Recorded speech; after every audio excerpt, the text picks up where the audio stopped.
Haven't you ever wondered what else is out there? There's wonders in this world beyond our wandering. Please clap.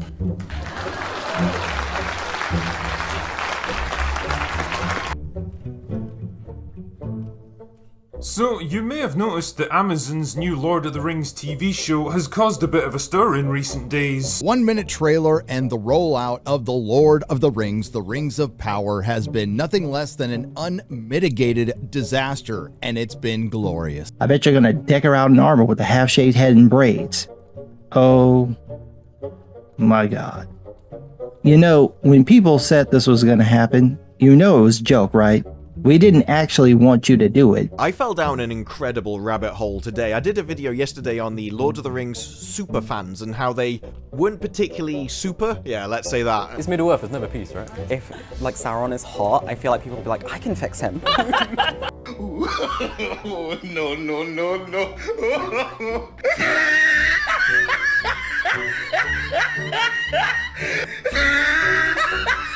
Every time I was like, okay, take a breath, something new would happen, and it was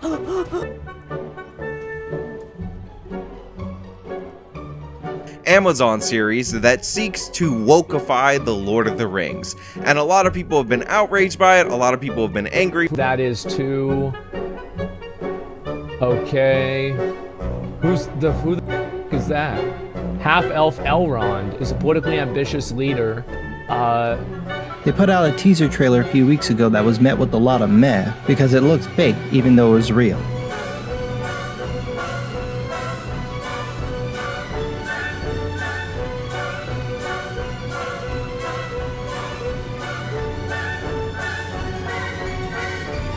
I think that it's fair to say we're all pretty pissed that Amazon's nonchalantly disregarding Tolkien's writing and are changing tons of his work around. When representation is more important than story, you know it's the end of the line for whatever franchise it happens to. Star Wars, Star Trek, Doctor Who, etc. Get woke, go broke. The degree of vitriol, hatred, and absolute fury that's erupted around this show is enough to make The Last Jedi look like a good-natured disagreement over the right amount of mustard to put on your hot dog.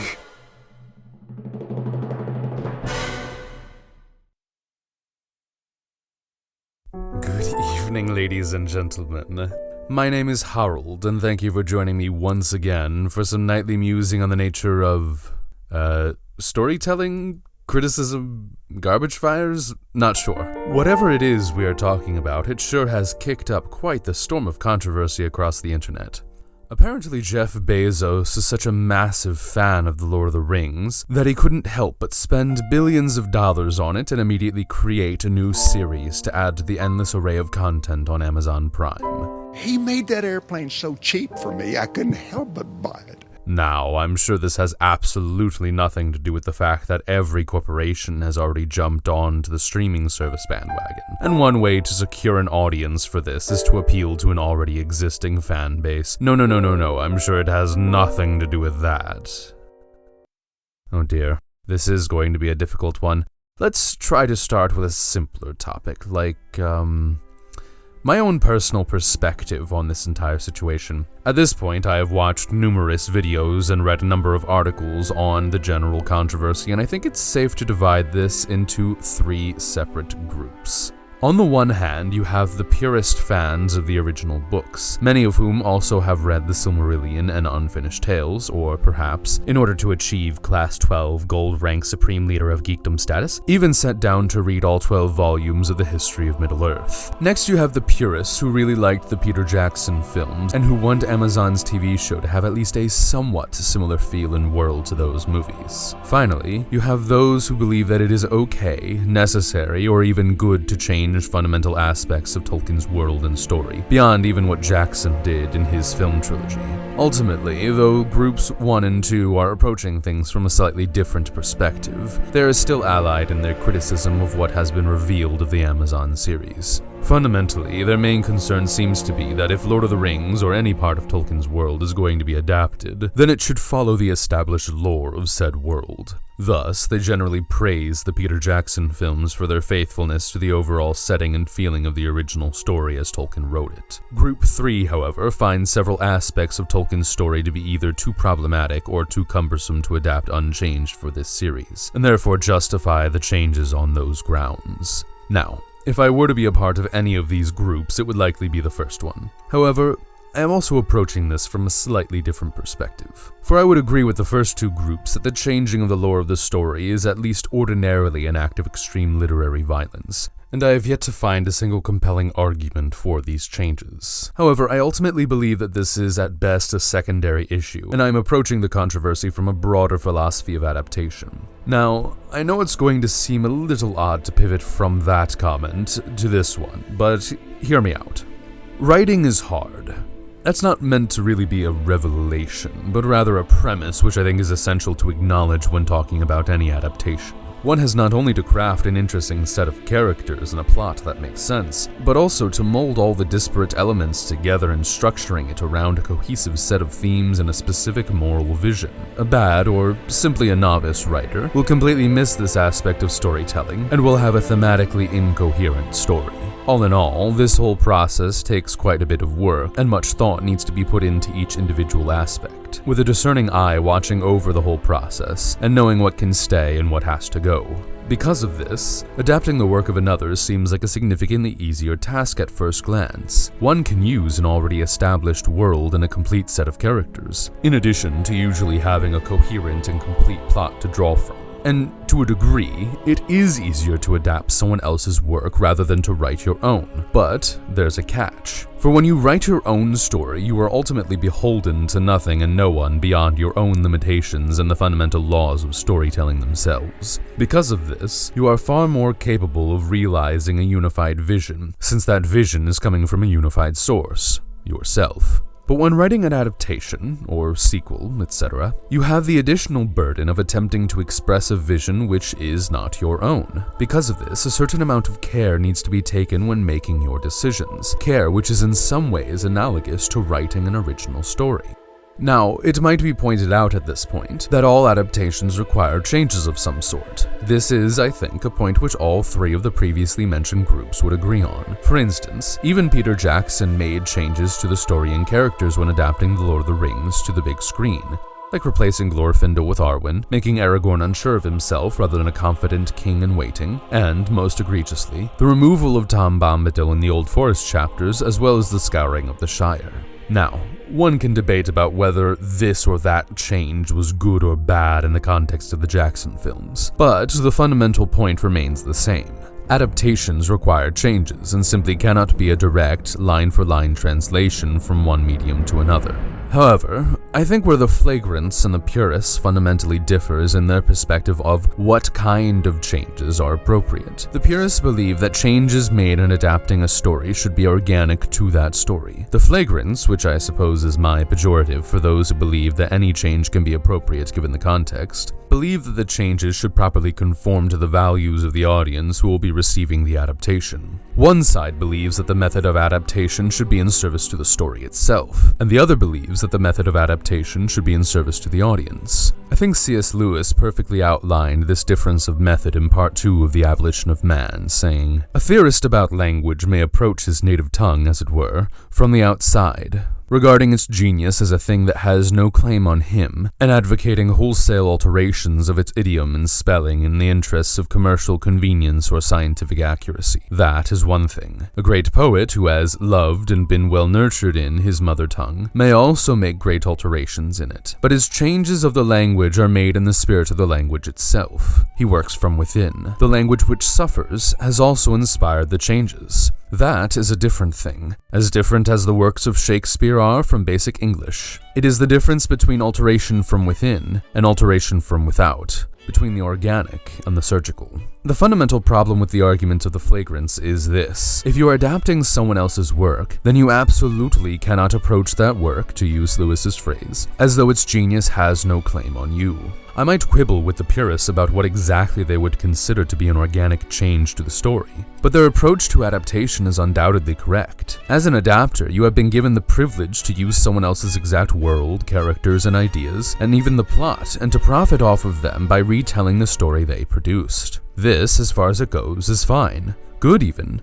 It allows people who don't like the original medium to experience the story, or even those who love the original story to enjoy it again in fresh form. But because you are adapting and not creating, you must approach the original story and vision with respect. Stories are not reducible to character and place names or plot beats. They are a cohesive whole, to the point that the simple adding or removal of a line or element can drastically alter its meaning. Because of this, all changes one makes in an adaptation have to be based on an understanding of what the original story was trying to accomplish. In other words, it needs to be organic to the needs of the story. For if one does not approach the work of adapting in that manner, then the question of where do you draw the line becomes a legitimate problem to raise. How many and how egregious do the changes have to be before it ceases to be Lord of the Rings and starts being something else with the name of Lord of the Rings slapped on? Now, I shall return to this particular point in just a moment, but before I do, I'd like to talk about a phrase which gets parroted around the internet to an absurdly annoying degree by both sides of this argument. Namely, the phrase that Tolkien was a product of his time. The purists use this phrase, or at least the idea behind it, to excuse the stuff that they are willing to admit is either problematic or not what the audience of today would like to see. The flagrants use this phrase to imply that if Tolkien were writing The Lord of the Rings today, he would have included the changes that they want. However, I have a bone to pick with both of these groups over this phrase. First off, we have to stop using this phrase.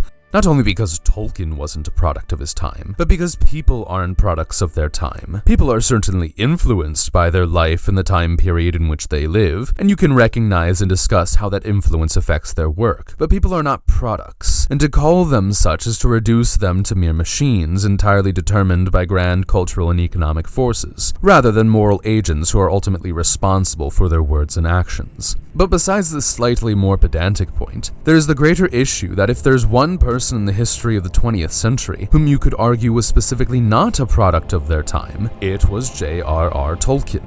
Now, I don't want to go too deeply into that particular discussion, primarily because that project I said I was doing, 9 months ago. Oh gosh. Okay, well, anyway, that project is about Tolkien, his philosophy, his imitators, and his adapters, and so I'll be saving most of the meat of this discussion for that. For now, let it suffice to say that Tolkien's outlook and perspective was very much contrary to the cultural currents of his time, and he took great care to approach those aspects of his culture and time period with a critical eye. Does that mean that he is completely free of any influence of living in 20th century England for most of his life? Absolutely not. But it does mean that Tolkien was far more intentional in his perspective, and far freer of his cultural influence than most people having this discussion today can claim for themselves. Therefore, it is impossible to get around the fact that when Tolkien created a story where almost everyone was white, or a story which had very few women, or one which spanned over the course of millennia, or one where his characters and races look and act the way they do, he was not doing so because of some cultural influence which he wouldn't have had were he brought up in 21st century America. Rather, he wrote the story that way because that was the story he intended to write. Trust me when I say that Tolkien was a very intentional and thoughtful man. He wasn't the sort of man you can simply dismiss as being a product of their time. Because of this, while I hold the philosophy of adaptation I mentioned above in general, it becomes all the more necessary when talking about adapting the works of an author like Tolkien. One could, perhaps, make the argument for certain authors that the backstory and setting isn't really essential, and that the essential elements are actually the plot and characters, and therefore it's fine to change this, that, or the other thing about the world and themes. But this works only for authors who do not make any concerted effort to make their setting, backstory, etc. contribute to their work as a whole. However, this is the exact opposite of the case for someone like Tolkien. Middle-earth itself, and not simply the stories which took place in it, was the primary aspect of his creation, the thing he spent the most thought and energy on. And while it would be an exaggeration to say that The Lord of the Rings was simply a conduit for showing off his world, that statement would be far truer than the reverse. Because of this, I must return to my question from earlier. Where does one draw the line? Why is changing the lore of Middle-earth okay, but not making it so that Sauron is the good guy? Why is it okay okay to fundamentally change who Elrond and Galadriel were in Tolkien's stories, but not to simply get rid of the Rings of Power from the story altogether. To what degree or to what extent do you believe one can change Lord of the Rings or Middle-earth until it ceases to be Lord of the Rings or Middle-earth? Now, some might respond to this by saying that Tolkien's failure to properly incorporate representation into his work, as well as his more traditional views of gender roles and the part they play in the story, is simply too problematic to be left into an adaptation of the story for a modern audience. And you know what? If you believe that, that's fine. I don't agree with you, but that's a perfectly consistent and coherent thing to think. But if that is the position of Amazon and the showrunners, then I have one simple request. Do not adapt Lord of the Rings or any aspect of Tolkien's mythos. If you believe that Tolkien's writings as they stand are unacceptable, then you should not be adapting them in the first place. Leave them be and go create something that is more congenial to your vision of how media should be. Now, as an extension of this, it becomes unacceptable for anyone who has a fundamentally different moral worldview from the original author to adapt someone's work, as it becomes increasingly difficult to properly adapt a story, especially in a satisfying way, the further you personally are removed from the philosophy and moral vision which informed it. For instance, to quote Just Right, yes, surprising I know, on the Hobbit trilogy. I mean, the main message of the series just boils down to don't be a greedy asshole. And that's ultimately ruined by its director for being a greedy asshole. In general, it can be very difficult to accept any sort of moral argument one makes when you know that the person making it doesn't actually believe what they're saying. If a proud chain smoker began lecturing me about how bad smoking is for my lungs, I probably wouldn't be able to take any of his arguments seriously, no matter how cogent they might have been on a purely logical level. Thus, in addition to an adapter being someone willing to respect the original source material, it certainly at least helps if they are also someone who agrees with the fundamental aspects of the worldview on which the original material is based. Oh, and this leads me to my next point. Let's see, where did I put it? Ah, here it is. Hollywood is a cesspit of degenerate relativistic nonsense, which is why they suck at adapting stories with a strong moral vision like Lord of the Rings.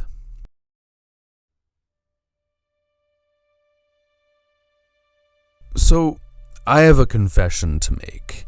I had absolutely no confidence in this series from the very second I heard that it was announced. The reason for my skepticism is fairly simple. The Lord of the Rings, and Tolkien's work in general, are extremely difficult to adapt in any circumstance, but they're even more difficult for organizations like Hollywood and corporate America to adapt properly. This is partially due to Tolkien's world and characterization and style being so integral to making the story what it is, i.e., if Tolkien did not have the elevated style of narration and dialogue in some places, and the simple comedic narration and dialogue in others, then Lord of the Rings simply wouldn't be as good of a story. But the other reason is that Hollywood stands for almost the exact opposite of everything Tolkien stood for throughout his life, and this is doubly so for a company like Amazon. Tolkien was, as I've alluded to throughout this video perhaps too frequently, someone with a strong moral vision, someone who believed in objective truth, beauty, and goodness. He was a man who believed in providence, tradition, authority, and the binding power history had on the present. Hollywood in particular, and corporate America in general,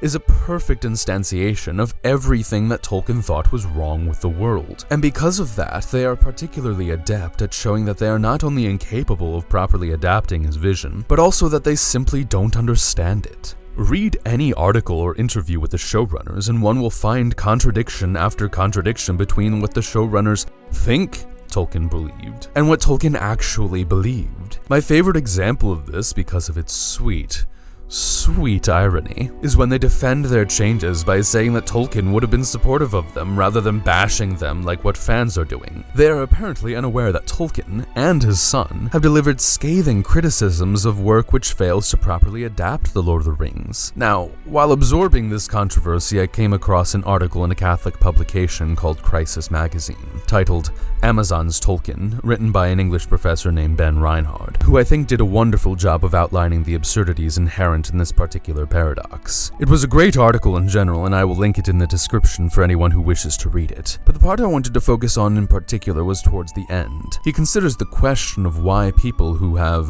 seemingly no love or understanding for what Lord of the Rings really is are adapting it. He says, All this is happening, we are assured, because Jeff Bezos is obsessed with Tolkien. Here at last, we come to something resembling sense. It is fitting for Bezos to be obsessed with Tolkien, as Tolkien was, in a way, obsessed with Bezos. Not that the professor ever met the mogul, of course, but the Amazon executive represents, as well as any individual could, precisely those evils that Tolkien warned about in his novels. He goes on to list several of the ways in which Bezos represents the very evil Tolkien was most against. Most interestingly is Bezos' investment into de-aging technology, in an attempt to make the human lifespan last far longer than it naturally should. This, by itself, is about as close to an exact modern parallel one could possibly get to the desire for immortality by the Númenóreans, which is made all the more poetic by the fact that the fall of Númenor, based on this very desire, is part of the story the Amazon series is planning on telling. But going further than this, it seems useful to point out that Tolkien was rather suspicious of the desire for wealth beyond one's need, of the growth of industrialism and consumerism destroying the world in favor of concepts like progress, efficiency, and economic growth. And I don't think I need to explain how Bezos and Amazon fit all of those buzzwords. In fact, the examples of the ways in which Tolkien was ideologically opposed to something like Amazon are so many and so apparent that I wonder how one could possibly miss them.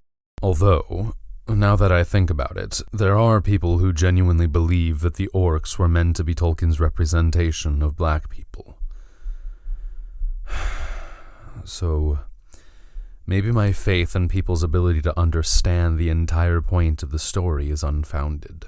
The more fundamental opposition, however, is one that I brought up earlier. Tolkien's belief in truth, beauty, and justice as objective realities to which one could either conform or fail to conform. Now, I'll admit, I don't know what Jeff Bezos' personal beliefs are, and I don't really care either. The fact remains that his company, and its subordination of everything else to the pursuit of the endless accumulation of wealth and power, runs exactly contrary to the conception of heroism presented in books like The Hobbit and The Lord of the Rings. Which leads me to my final question. What bewitched Amazon of all companies to attempt to buy and sell this story?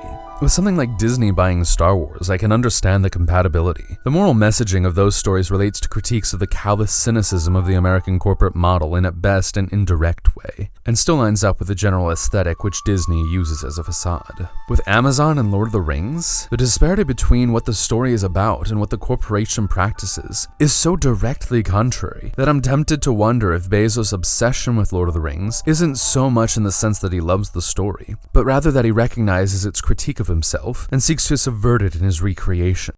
In reality, though, the more probable answer is the simpler one. Amazon is all about making money, and they know that the name Lord of the Rings attracts a lot of attention. It's hard to view this as anything other than cynical capitalism at work, however interesting the darker subversive narrative might sound. Unfortunately, however, this ultimately leaves us with a dreadful dichotomy. Either Amazon warps the point of the stories that Tolkien was telling, or the telling will be entirely disingenuous and fundamentally destructive to their own worldview.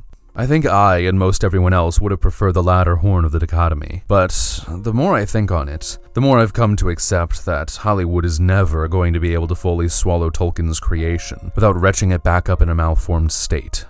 Honestly, Tolkien fans, I think we just need to accept that Peter Jackson's Lord of the Rings trilogy is the best we're going to get, at least when it comes to long, big-budget films. I have my own problems with those movies, which I will explain when the time comes, but at the very least, those things had hard work, effort, passion, and lots of thought and production put into them. But they were also simply a product of a genuine love of the original story, however problematic some aspects might have been in the final cut. In addition to being masterpieces in their own right, does anyone see Amazon putting the same amount of passion and hard work into their adaptation? In fact, do you see Amazon putting that much passion to anything they do? Now, who knows? Maybe when November rolls around, I'll watch the series and be so blown away by the quality of storytelling that I'll be embarrassed to have this video still up on my channel. There is, after all, still a way for the Amazon series to get out of this without becoming another pariah. That is, do what Jackson did, and be so good that most fans of the original simply don't care what's being left out, changed, or added. But, as much as a part of me would love to see that happen, I think I've seen this song and dance before, and it never ends well for the original story. Besides this, I hope you have all enjoyed our little discussion. Have a good evening.